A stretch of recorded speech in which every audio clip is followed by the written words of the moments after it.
$27.5 million home, annual property taxes of $250,000, 5 acres with 570 feet of private Lake Michigan frontage. And it's not even in the neighborhood that most people think of first. Today, I'm comparing 5 luxury markets: Gold Coast, Lincoln Park, River North, Streeterville, and the North Shore suburbs that most people overlook. You'll see exactly what drives pricing in each area, who's buying where, and why the wealthiest families are not choosing what you'd expect. Let's dive in. Stand on a Gold Coast balcony and the water stretches so far, you'd swear you're looking at the ocean. That view alone explains why this neighborhood has some of the highest prices in the city. The Gold Coast sits on the near north side of Chicago. It is one of the original high-end areas in the city. You're looking at high-rise condos, historic mansions, and co-ops that have been there for decades. Here's what makes the Gold Coast stand out. It's premier access to the lakefront, parks, boutiques, and incredible dining options. But it's more than just the location. The architecture here is stunning. Some of the best residential architecture that you will find in the entire city of Chicago. It has classic designs, historic buildings, and that old money feel that you just can't replicate. So let's talk about the numbers. The median sale price in the Gold Coast is landing in the low to mid 400,000s, with a lot of closings ranging from the high 300,000s to the low 500,000. But guys, that number is deceiving. That median includes everything from smaller condos to multi-million-dollar properties. Look, I know what you're thinking. A median in the low to mid 400s for the Gold Coast still seems low. It is low because it's averaging condos that trade in the low 2 millions, with studios selling in the high 300,000s to low 400,000s. The median doesn't tell you what luxury actually costs here. You can find higher end condos starting in the mid 400,000s and low 500,000s, and prices can go well into the higher than $5 million range. Historic row houses typically sell from low 2 millions and can climb into the upper single digit millions and beyond. Single family mansions, which are rare here, but those can reach the mid 5 millions into the mid-teen millions, and in exceptional cases, even higher than that. For a condo 5 or 6 floors up, you got 2 options. You're either looking back at the city with the entire skyline spread out in front of you, or you're facing east with a massive, beautiful view of Lake Michigan. And for those not from the area, Lake Michigan, it's amazing. It looks like the ocean. You can't see the other side. It's that big. Unless you're looking from Michigan, and on a nice day, you can see the skyline. But obviously in Chicago, you're looking back towards Indiana and Michigan. The Gold Coast also puts you right near Oak Street, which is synonymous with luxury retail. Chanel, Prada, Hermes, all the international fashion houses. Then you've got the Magnificent Mile just a few minutes away. It gives you even more upscale shopping options. Now here's what actually happens with a lot of these older buildings. They get updated in waves. Owners put serious money into things like new gyms, pools, and better common areas. And when that happens, prices usually go up because buyers like having older character with modern updates. Now, this kind of pricing pulls in a few different buyers. You see people downsizing from big North Shore homes who still want to be in the city and they want to be near the lake without all the upkeep. You're also going to see buyers coming in from outside of the country who just want a place in the city. And then you have the people working downtown who they want to be as close as possible. The Gold Coast is a classic Chicago luxury. It has the history, the lake, and that old character that people associate with the area, and the prices reflect that. By the way, in a minute, I'm going to show you the area where buyers are walking away from historic buildings entirely because the amenities are on a whole different level. So stay with me. Now, the Gold Coast is not for everyone. It's definitely not for people who need parking for multiple cars. It's not for families with young kids who need outdoor play space, or anyone who hates dealing with condo associations. If that's you, save yourself the time and skip to this suburb. And let me tell you what happens when you want that same luxury market with actual yards and outdoor space instead of high-rise views. Quick note before we do go deeper, if you are buying on the higher end in Chicago and you're trying to figure out which neighborhood actually fits how you live and what you want long-term, this is what I do every day. I work with buyers in these exact areas, and I help them see options and details that you will not get from Zillow alone. All my contact information is going to be in the description below. All right, now let's get back into it. Lincoln Park works because you can do everyday life without driving. You have parks, culture, and entertainment all close by your house. And for families who want to stay in the city without giving that up, this is exactly why people are willing to pay 7 figures for Greystone properties here. Lincoln Park is known for large single-family homes, newer luxury builds, and proximity to serious outdoor access. Lincoln Park median home prices are in the high $600s to low $800,000 range. But just like that Gold Coast, the median doesn't tell us the full story. Luxury condos in this area, they typically range from the mid 500,000s to up to 3 million and beyond. Gray stones and brownstones are the classic Chicago architectural styles here. They sell from $1.5 million to $5 million and up. Single-family homes can reach $2 million all the way up to $10 million depending on the size, location, and the updates. Here you're getting the most outdoor space and access of any luxury neighborhood in Chicago. It's got the perfect mix of city and nature. You've got the zoo, which is free and open to the public. You've also got parks spread all over the neighborhood. And if you walk down Armitage or Halsted, you've got every bar, every restaurant, every shop you can think of. You've got tons of shops and restaurants along Armitage, Halsted, and Clybourne, so everything you need is close by. You also have the Steppenwolf Theater here, which is why a lot of people think of Lincoln Park as a cultural spot. But here's the part that most buyers miss. That walkability actually changes how pricing works in this area. Lincoln Park keeps getting better with new shops and solid transit access, which is why people want to stay here long term.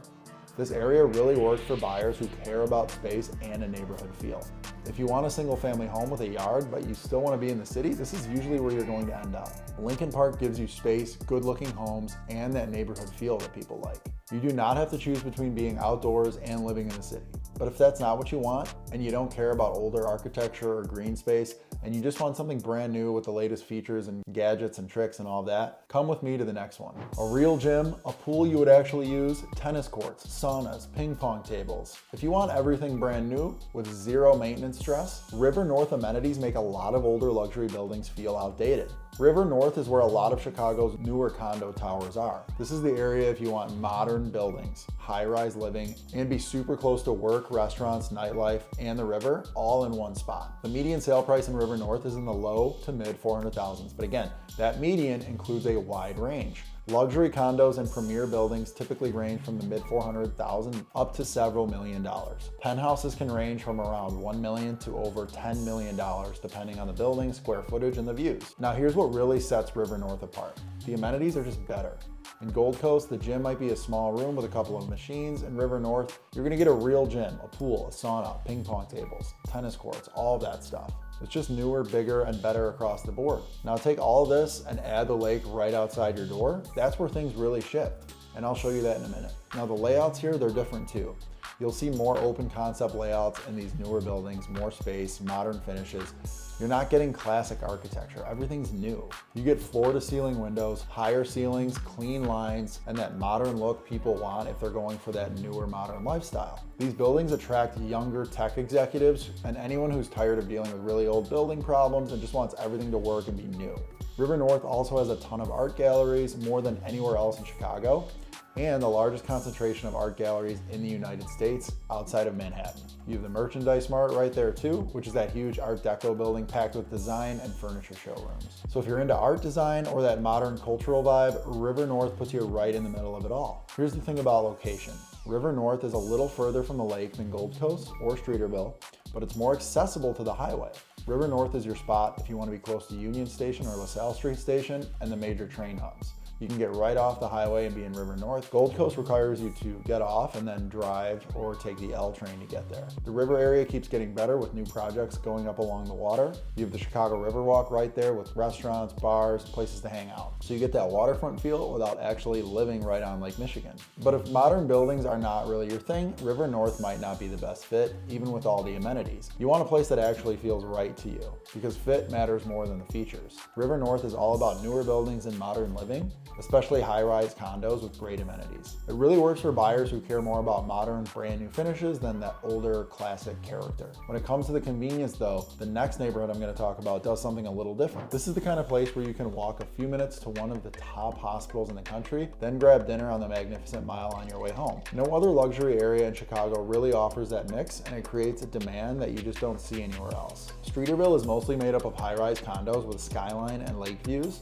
and they usually come with a lot of amenities. You're right between the Mag Mile and Lake Michigan, so you get the water and the shopping all in one spot. The median sale price in Streeterville is in the mid 400,000 to low 500,000s. Luxury condos in this area typically range from the mid 400,000s and climb into the millions. Penthouses can range from around $1 million to over $15 million depending on the building and the views, amenities, all that stuff. Here's what makes Streeterville unique. Close to Northwestern and all the medical campuses, which stabilizes the demand. A lot of medical professionals in the area are going to live in Streeterville. Young doctors, established doctors, whoever's working at Northwestern, they're often looking at Streeterville because the commute is just minutes from the hospital. And if you think this is pretty impressive, wait until later, where the ultra wealthy actually choose to live to enjoy a completely different level of space and privacy.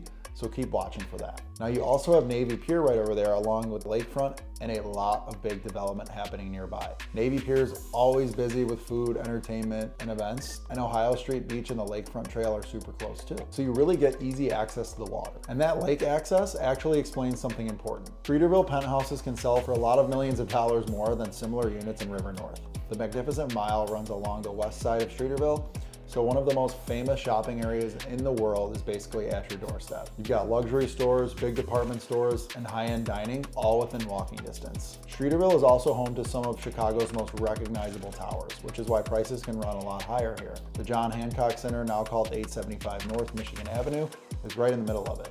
The Tribune Tower is here too. These buildings shape the skyline, and living in places like that comes with a higher price tag. Streeterville gives you the lake, major hospitals, and newer buildings all in one spot. You're close to Michigan Avenue for shopping, and right off Lakeshore Drive for getting around the city. You get the water views and the convenience at the same time. But if you're open to trading that city convenience for something bigger and very different, there's some suburbs that take luxury to a whole other level. A $27.5 million home, annual property taxes of $250,000, 5 acres with 570 feet of private Lake Michigan frontage, and that's not even the most exclusive property in the North Shore. It's time to talk about where Chicago's actual ultra wealthy live. And I'm not talking about doctors and lawyers making $500K a year. I'm talking about the people who make that in a month. The North Shore is that group of wealthy suburbs just north of Chicago along Lake Michigan. This is where you find big homes, great public schools, and a quieter family-focused feel. And when you think about where the wealthiest people around Chicago tend to live, this is usually it. Let's break down the 3 most exclusive: Winnetka, Lake Forest, and Highland Park. Winnetka's median sale price is in the high $1.7 million to low $1.8 million range. Now that's not the starting point, that's the median. Homes here range from $2 million all the way up to $7.5 million for current listings. Lake Forest's median sales price is around the low to mid $1.1 million range, but that $27.5 million home I mentioned that sits on 5 acres with 570 feet of Lake Michigan frontage, that's the level of wealth where tax bills don't even register. That's the level of luxury we're talking about here. Highland Park's median sale price is in the low to mid $700,000 range, but don't let that fool you.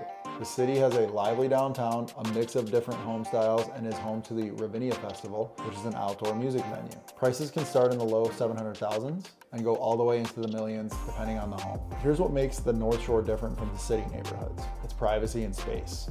Large lots, mature trees, private beaches. The Chicago's Botanical Garden is located on the North Shore and nearby Glencoe. You've got access to a lot of parks, nature preserves, golf courses, and yacht clubs. This is a level of outdoor living that you just can't get in the city. All 3 of these suburbs have solid metro access into downtown Chicago, so you're not giving up the city. You're just choosing a quieter space to live with more privacy and a lot more space. The North Shore is also known for some really impressive homes. A lot of them were designed by architects like Frank Lloyd Wright, Howard Van Doren Shaw, and David Adler. You'll see everything from old Tudor and Georgian homes to very modern designs. When you buy here, you're buying into a lot of history and a lot of character. And as you move farther north, prices actually go up. You're farther north from the city noise, closer to the lake, and in more private communities. Take Lake Forest, for example. It has large estates, a quiet feel, and a strong horse culture. Market Square is right there as well, which is a historic shopping area that adds even more charm. The North Shore tends to pull in a few different types of buyers. You have top-level executives who want great schools for their families and are not willing to compromise on that. You also have very wealthy families looking for long-term homes that they can pass down. And then you have families who grew up here, made their money, and never even think about living anywhere else. This is really the top level of suburban living around Chicago. People come here when they want space, privacy, excellent schools, and homes with insanely real character. Prices here often grow faster than some of the most well-known city areas because you're not just buying a house, you're buying a lifestyle that gives you nature, privacy, and still keeps you connected to everything. The North Shore does more than beat a lot of Chicago's luxury areas on price. It shows you what wealth actually gets you here. Space, privacy, beautiful homes with history, and schools families stick with for generations. That's something high-rise buildings just can't offer. If you're ready to tour properties in these luxury markets before spring inventory tightens, email me at john@cintitrealestate.com or text me at 708-612-0644. I work with buyers in both the city and the North Shore luxury markets on a daily basis. And check out the video I've linked here where I break down Orland Park's 5 most exclusive gated communities. Thanks for watching, and I'll see you on the next one.